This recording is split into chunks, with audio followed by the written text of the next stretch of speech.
할렐루야. 제1차 세계대전 가운데 알렉산더 플레밍이라는 사람이 있었습니다.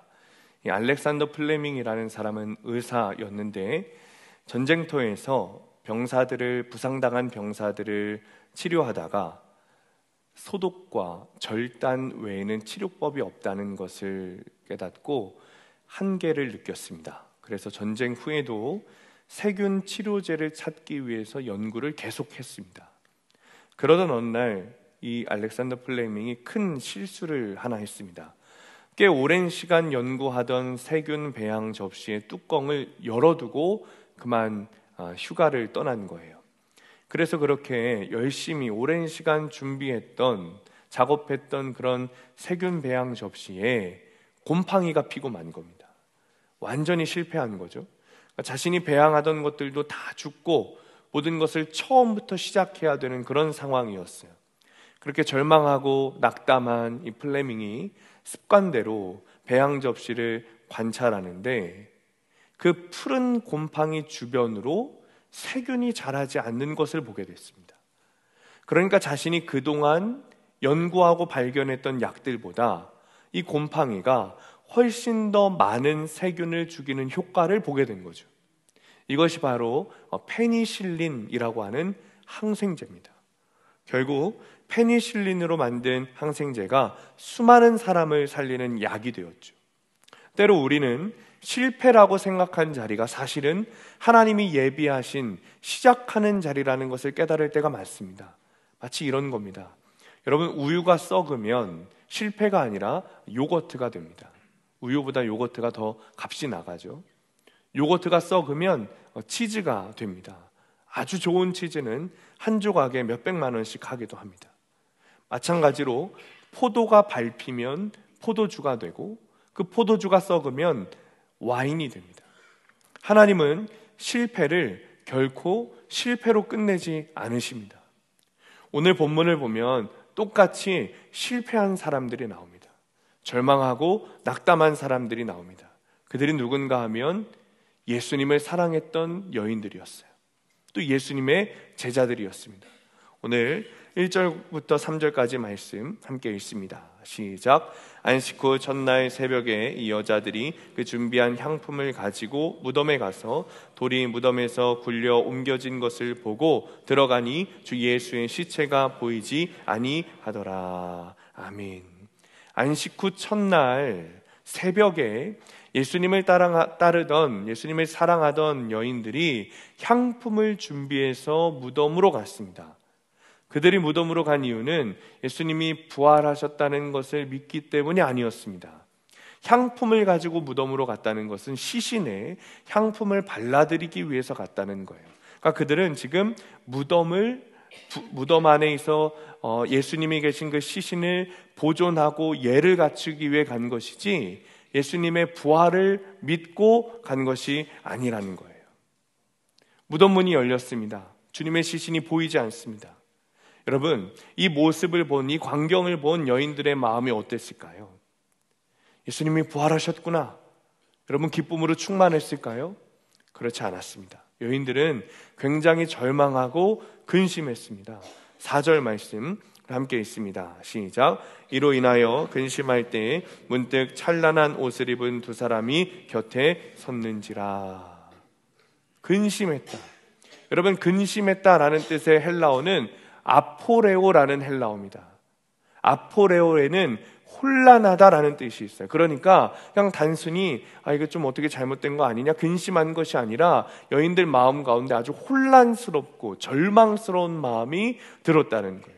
낙담한 것이죠. 아마도 혹시 누군가 예수님의 시체를 훔쳐간 것 아닌가? 라고 생각했을지도 몰라요. 그들은 예수님의 부활을 전혀 믿지도 기대하지도 않았습니다.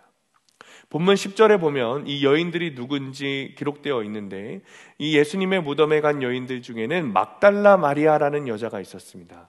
막달라 마리아는 예수님과 아주 친밀한 관계에 있는 사람이었어요. 예수님께서 7 귀신 들렸던 막달라 마리아를 고치셨고 그 이후로 마리아는 예수님의 사역을 위해서 자신의 모든 삶을 다 바쳤습니다. 모든 재산을 바치고 주님 앞에 그 사역에 사용될 수 있도록 자신의 삶을 다 드렸죠. 그러나 정작 빈 무덤 앞에서는 예수님의 부활을 믿지 못했어요. 이것이 마리아의 믿음의 실상이었습니다.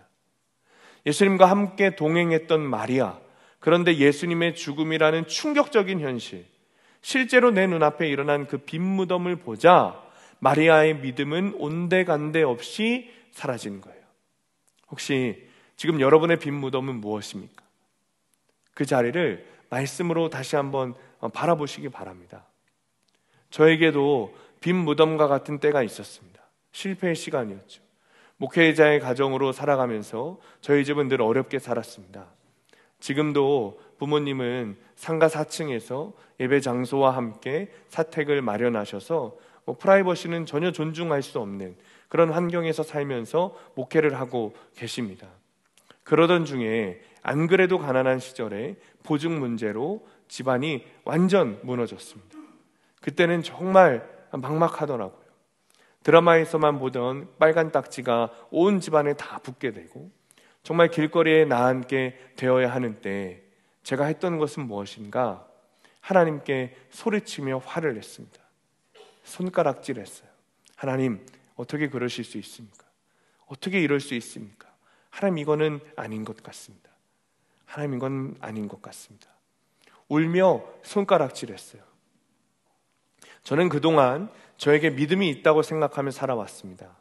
모태신앙으로 늘 모범종으로 살아왔고 엄격하셨던 아버지 밑에서 철저하게 신앙생활하면서 저는 꽤 믿음이 괜찮다고 생각해 왔습니다. 그런데 빈무덤의 사건이 찾아오자 믿음이 온데간데 없이 사라졌습니다. 마치 빈무덤을 목격한 마리아처럼 그렇게 돼버린 거죠. 여러분, 만약 우리가 마리아와 동일한 상황에 처해 있다면, 마리아처럼 모든 것이 사라지고 눈을 들어보니 텅텅 비어있는 빈 무덤만 내 앞에 있다면 여러분, 우리는 어떤 반응이 보일까요?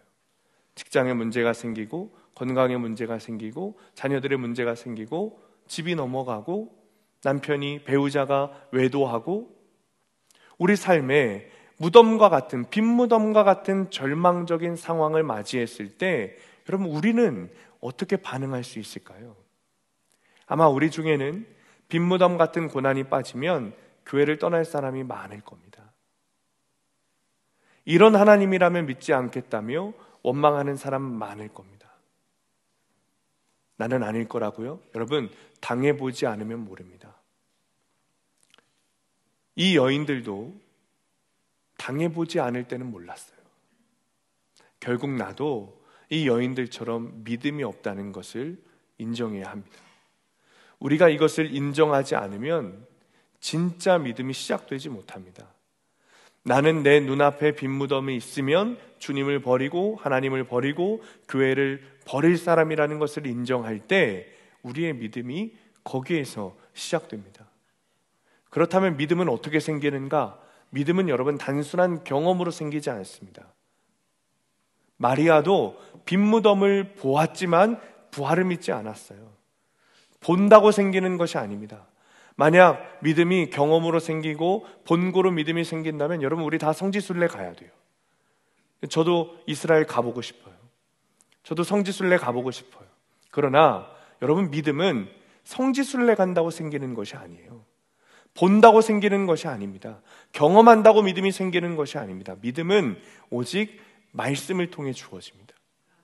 5절에서 8절 말씀 우리 함께 읽습니다. 시작. 여자들이 두려워 얼굴을 땅에 대니 두 사람이 이르되 어찌하여 살아있는 자를 죽은 자 가운데서 찾느냐? 여기 계시지 않고 살아나셨느니라. 갈릴리에 계실 때 너희에게 어떻게 말씀하셨는지를 기억하라. 이르시기를 인자가 죄인의 손에 넘겨져 십자가에 못 박히고 제3일에 다시 살아나야 하리라 하셨느니라 한데 그들이 예수의 말씀을 기억하고. 아멘. 여인들이 빈 무덤을 바라보고 절망하고 낭망하고 무너져 있을 때 천사들이 여인들에게 말하죠. 왜 살아있는 자를 죽은 자 있는 데 가운데서 찾느냐? 그리고 또 말하죠. 주님께서 갈릴리에 계실 때에 너희에게 어떻게 말씀하셨는지를 너희가 기억하라. 말씀을 기억하라. 여러분, 이 여인들은 수많은 체험을 했습니다. 기적의 주인공이기도 했습니다. 그 기적들을 눈으로 보았습니다. 오병이어의 기적, 사람을 살리는 기적, 앉은 자가 일어났던 기적, 중풍병자가 고치는 기적, 이 여인들은 다 보고 경험했습니다. 그러나 이 여인들이 진짜 믿음을 가지게 된 결정적인 이유는 빈무덤 앞에서 예수님이 하셨던 말씀을 기억할 때였습니다. 여기서 기억하다는 것은 단순히 말씀을 회상한다는 것이 아닙니다. 단순히 말씀을 떠올린다는 것이 아닙니다. 단순히 말씀을 외운다는 것이 아닙니다. 헬라어로 보면 이 말씀은, 이 기억하다라는 말씀은 언약을 붙잡고 해석하여 적극적으로 반응하라는 뜻입니다. 예수님이 하신 말씀을 기억하고 그 말씀으로 빈무덤을 해석하기 시작했을 때 그들의 빈무덤과 같은 절망의 상황들이 부활의 증거로 믿어지기 시작하는 거예요. 여러분, 우리가 삶에서 빈무덤과 같은 상황을 만나면 절망하는 이유는 내 안에 말씀이 없기 때문입니다. 말씀으로 빈무덤을 해석하지 못하기 때문입니다. 그러니 그냥 내 생각대로, 내 기준대로, 내가 보고 들은 대로 경험하고 해석해요. 우리 삶 가운데 심지어 신앙의 문제마저도. 그러면 하나님이 우리에게 주신 목적대로 빈무덤을 보지 못하는 거예요. 그냥 세상 사람들이 보는 대로 똑같이 보고 똑같이 절망하고 똑같이 하나님을 원망하게 되는 겁니다. 오늘 말씀을 준비하면서 주님께서 한 가지 기억을 떠올리게 하셨습니다. 제가 신학교 시절에 아버지와 함께 어디를 갔다가 함께 햄버거를 먹고 단둘이 집으로 돌아가는 길에 차에서 아버지께서 이런 말씀을 하셨습니다. 아들, 아빠가 미안하다. 아빠가 개척교회 목사 아들로 태어나게 해서 가난하게 사는 너에게 너무 미안하다. 심지어 보증을 잘못 써서 쫄딱 망하게 하는 그 사건 때문에 더 가난하게 하고 너를 고생시키니 너무 미안하다. 그런데 만약에 우리 집이 망하는 사건이 없었다면 아빠는 하나님을 의지하는 것이 아니라 돈을 의지하고 집을 의지하며 목회를 했을 것 같다. 그런데 하나님께서 우리 집을 망하게 하는 사건을 주시고 아빠가 하나님만 바라보며 목회를 하도록 하신 것 같아서 아빠는 너무 감사하다. 가난하게 살 수밖에 없으니 너희에겐 너무 미안하지만 이런 상황을 주신 하나님께는 너무 감사하다. 제가 그때는 그 이야기를 이해하지 못했습니다. 왜 저런 이야기를 하시나? 제 마음 가운데 믿음이 없었고 말씀이 없었던 이유겠죠. 그런데 이제는 그 마음을 조금 알겠어요. 아버지의 마음을, 말씀을 조금은 알겠어요. 사랑하는 성도님들, 여러분들 각자에게 있는 그 빈무덤과 같은 상황이 하나님께서 여러분에게 주신 부활의 증거라는 사실을 믿으시기 바랍니다. 이제는 빈무덤의 사건을 만날 때마다 말씀으로 해석하시기 바랍니다. 그래서 그 고난을 통해 절망하고 낭망하는 것이 아니라 그 고난을 통해 더 주님과 가까이 하게 되고 믿음이 자라게 되시기를 축원합니다. 적용 질문입니다. 빈무덤과 같은 내 삶의 고난은 무엇입니까? 그 고난이 나의 믿음을 위해 주신 하나님의 섭리이자 부활의 증거라는 것을 믿습니까? 여인들은 빈무덤을 통해 부활의 믿음이 자라나기 시작했습니다. 믿음이 생긴 거예요. 그러자 여인들이 어떤 반응을 보이죠? 다른 사람들에게 가서 복음을 전하기 시작해요. 믿음이 생기면 여러분 가만히 있을 수 없습니다. 복음을 전하게 되고 영혼 구원을 위한 사명을 저절로 순종하게 되는 거예요. 9절 10절 말씀 우리 함께 있습니다. 시작. 무덤에서 돌아가 이 모든 것을 11 사도와 다른 모든 이에게 알리니 이 여자들은 막달라 마리아와 요한나와 야고보의 모친 마리아라. 또 그들과 함께한 다른 여자들도 이것을 사도들에게 알리니라. 아멘. 예수님이 부활하신 사건을 깨닫고 믿게 된 여인들이 얼른 돌아가서 이 모든 일들을, 이 부활의 사건을 제자들과 다른 모든 사람들에게 전하기 시작했습니다. 여러분, 믿음은 말씀을 듣고 깨달아 환호하고 박수치는 것으로 끝나는 것이 아닙니다. 믿음은 말씀에 동참하는 것입니다. 믿음은 그 말씀에 순종하는 것입니다. 믿음을 가진 사람은 나만 구원받으려고 하지 않습니다. 함께 구원받고 싶은 갈망이 내 마음 가운데 넘쳐나게 되는 거예요. 빈무덤이 아니라 예수님이 사신 증거라고 이야기하게 되는 거예요.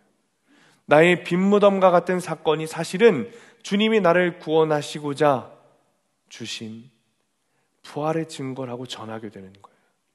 나의 수치와 같은, 나의 비참한 이 빈무덤의 사건이 하나님께서 나를 구원하시기 위한 놀라운 섭리였다고 소리치게 되는 거예요. 그리고 그 간증이 약재료가 되어 다른 사람들을 살리게 되는 것입니다. 제자훈련이 끝나면 수료식 바로 전에 간증 페스티벌이라는 것을 하게 됩니다. 그 간증들을 들어보면 우리가 그동안 수없이 들어왔던 기복의 간증과는 전혀 다릅니다. 처음 듣는 분들은 깜짝 놀랄 정도로 자신의 수치와 부끄러움과 비참함을 남김없이 다 다른 사람들 앞에서 고백하고 간증합니다. 왜냐하면 그것이 주님이 나를 살리신 빈 무덤이기 때문에 그렇습니다. 이렇게 수치스러운 나도, 이렇게 비참한 나도, 이렇게 부끄러운 나도 주님이 살리셨다고. 그 수치스러운 빈 무덤의 사건이 주님이 주신 사건이라고. 그러니 너의 빈 무덤의 사건도 말씀으로 해석하여 주님이 주신 그 부활의 은혜를 누리라고 복음을 전하는 거예요. 그래서 간증은 자랑이 아닙니다. 하나님이 이렇게 해주셨고 저렇게 해주셨고 자랑이 아닙니다. 간증은 오히려 나의 수치를 드러내는 일이고 그 일이 다른 이들에게 약재료가 되는 것입니다. 물론 사람들은 복음을 듣고도 움직이지 않습니다. 만에 하나 복음을 듣자마자 몸을 움직이고 믿음이 생기는 사람들도 있기는 하지만 대부분의 사람들은 우리가 전하는 복음에 대하여, 간증에 대하여 콧방귀를 낍니다. 11절에 보면 사도들도 여자들이 하는 말에 대해서 허튼 소리라 그랬어요. 믿지 않았어요. 그러나 이 여인들은 개의치 않았어요. 지금 당장 사람들이 하는 반응에 대해서 중요하게 여기지 않습니다. 결과는 주님께 맡기고 본인에게 주신 영혼 구원의 사명에 대해서 흔들리지 않고 끝까지 감당하기 시작하는 거예요. 여러분, 우리도 마찬가지입니다. 주님의 말씀을 전하고 영혼 구원을 위해서, 가족 구원을 위해서 우리가 적용하고 또 적용해도 듣지 않는 가족들을 볼 때 여러분, 절망하고 포기하고 낙담하지 마십시오. 우리가 해야 할 것은 결과는 주님께 맡기고 우리는 그저 포기하지 않고 끝까지 영혼 구원을 위해 적용하고 복음을 전하는 거예요. 그것이 우리에게 맡겨주신 사명이에요. 어떤 분들은 가족 구원에 대해 손을 놓고 계신 분들도 있습니다. 그런 분들은 하나같이 어떻게 참 그렇게 들었는지 이런 이야기를 공통적으로 하십니다. 하나님이 하실 것입니다. 저는 기도만 하겠습니다. 하나님이 하실 것이니 나는 기도만 하겠다는 거예요. 여러분, 근데 그거는 진짜 예수님 못 만나본 사람들이다 하는 이야기예요. 예수 믿으면 그렇게 살 수 없거든요. 그건 믿음이 아니라 방관입니다. 방관. 예수님을 만나면 반드시 영혼 구원을 위해 살게 되어 있습니다. 하나님이 하실 것이니 나는 기도만 하면 된다라는 분들은 분명히 아셔야 할 것이 있습니다. 절대 가족 구원이 이루어지지 않습니다. 절대 이루어지지 않습니다. 내가 적용하지 않고 내가 복음을 전하지 않는데 누가 내 남편에게, 누가 내 아내에게, 누가 내 자녀에게 복음을 전하겠어요? 아무도 없습니다. 여러분 착각하지 마십시오. 아무도 없습니다. 내가 하지 않으면 그들은 다 지옥 갑니다. 복음을 전하는 사명은 모든 그리스도인들에게 주신 사명이에요. 주님의 명령이에요. 지상 대명령이죠. 그런데 이웃들도 아니고 가족들에게조차 복음을 전하지 않는 내가 어떻게 믿음이 있다고 말할 수 있겠어요? 여러분 착각하지 마십시오. 절대 그렇지 않습니다. 내 안에 믿음에 대한, 복음을 전하는 것에 대한 열정과 갈망과 가족 구원에 대한 그런 갈급함이 없다면 여러분 그것이 여러분의 믿음의 지표예요.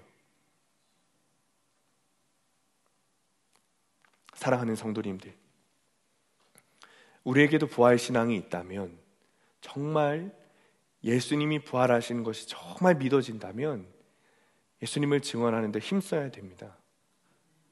나의 수치스러운 모습이, 나의 부끄러운 모습이 구속사의 말씀이 들려 해석되어 간증의 도구가 된다면 여러분 그것보다 축복이 어디 있어요?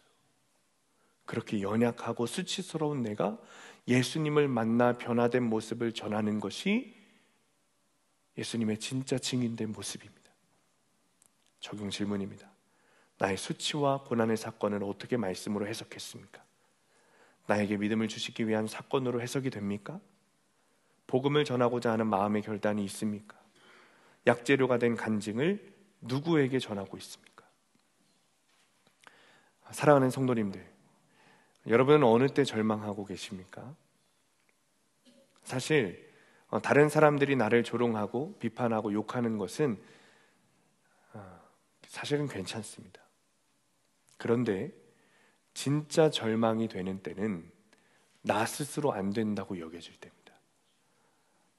나 스스로 이건 정말 안 되는구나, 나에겐 정말 기회가 없구나, 그때가 가장 절망스러운 때인 것 같아요. 하나님, 저는 끝난 것 같습니다. 하나님, 저는 여기까지인 것 같습니다. 하나님, 저는 이제 정말 못하겠습니다. 그 순간이 정말 죽음과 같은 빈무덤과 같은 때입니다. 그런데 사랑하는 성도님들, 부활은 주님께서 이미 끝난 것 같은 우리 인생에 다시 기회를 주시는 거예요. 죄악으로 더럽혀진 우리를 다시 살게 하셔서 다시 주님 앞으로 오게 하시는 하나님의 기회입니다. 우리는 예수님의 부활에 대해서 이렇게 말하기도 하죠. 예수님이 다시 사셨다. 예수님이 다시 사셨다. 우리가 예수님을 믿으면 사망 가운데서 다시 생명을 얻습니다. 그것을 위해 주님께서 십자가에서 죽으시고 부활하셨습니다. 그것을 믿는 사람들을 향하여 우리가 이렇게 말하죠. 거듭났다. 여러분, 거듭났다는 것이 영어로 말하면 born again이에요. again, 다시 태어났다. 베드로전서 1장 3절에 보면 예수 그리스도를 죽은 자 가운데서 부활하게 하심으로 말미암아 우리를 어떻게 해요? 거듭나게 하사 산 소망이 있게 하셨다. 예수를 죽은 자 가운데서 부활하게 하신 이유는 우리를 다시 살게 하셔서 이전에 더러운 죄악의 모습이 아니라 예수 그리스도의 말씀을 따라 사는 거룩한 삶을 살아갈 산 소망이 다시 우리에게 주어졌다는 거예요. 사랑하는 성도님들, 절망 가운데 계십니까? 고난 가운데 계십니까? 어떤 아픔 가운데 계십니까? 예수 그리스도의 십자가 죽음과 부활을 믿는 그 순간 주님은 우리에게 again 다시 기회를 주십니다. 그 절망 가운데서 우리를 일으키시고 낭만 가운데서 우리를 다시 일으키셔서 이제는 죄악 가운데 우리가 거하는 것이 아니라 주님의 말씀대로 다시 사는 그 역사를 우리 삶에서 이루어 주십니다. 키에르케고르라고 하는 한 신학자가 이런 말을 했어요. 절망의 반대말은 희망이 아니라 믿음이다. 절망의 반대말은 믿음이에요. 절망을 이길 수 있는 유일한 방법은 예수 그리스도께서 부활하심으로 말미암아 우리를 예수 생명으로 살 다시 기회를 주셔서 다시 한번 주님을 따라 살아갈 그 거룩한 삶을 다시 살게 하신다는 믿음으로 말미암아 우리가 절망을 이기는 것입니다. 사랑하는 성도님들, 주님은 우리를 포기하지 않으셨습니다. 오늘도 우리에게 다시 사는 부활의 은혜를 허락하셨습니다. 그 예수님의 부활의 은혜가 저와 여러분 가운데 임하게 되시기를 예수님의 이름으로 간절히 축원합니다. 우리 시간에 그 자리에 앉으셔서 함께 찬양하고 기도하겠습니다. 오늘 시간에 본문의 6절 말씀 붙들고 함께 기도하겠습니다. 여기 계시지 않고 살아나셨느니라. 갈릴리에 계실 때에 너희에게 어떻게 말씀하셨는지를 기억하라. 주님, 이 시간에 주님의 십자가와 부활을 다시 기억하며 저희의 모든 삶을 주님 앞에 내어놓습니다. 주님, 우리는 여인들처럼 무덤 앞에 주저앉아 절망하며 울고 있습니다. 부활의 말씀을 들었지만 믿지 못했고 말씀을 기억하기보다는 감정과 상황에 두려워하며 살았습니다. 주님, 이 시간 우리가 회개하며 주님 앞에 나아가기 원합니다. 다시 말씀을 붙들고 주님께 나아가기 원합니다. 우리 각자 인생 가운데 무덤과 같은 문제가 있습니다. 무너진 관계, 반복되는 죄, 해결되지 않는 병, 감당하기 어려운 삶의 무게들, 그 모든 무덤이 주님의 말씀으로 해석되게 하여 주옵소서. 그 말씀이 우리의 무덤을 흔들고 믿음을 다시 세우게 하여 주옵소서. 시간에 주님 이름 부르시면서 함께 통성으로 기도하겠습니다.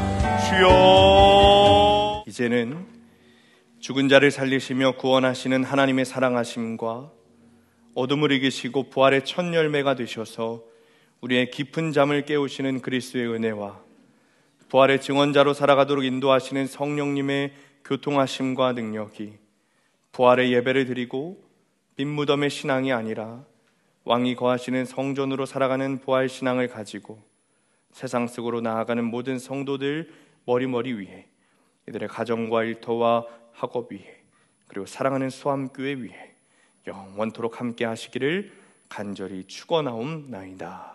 아멘.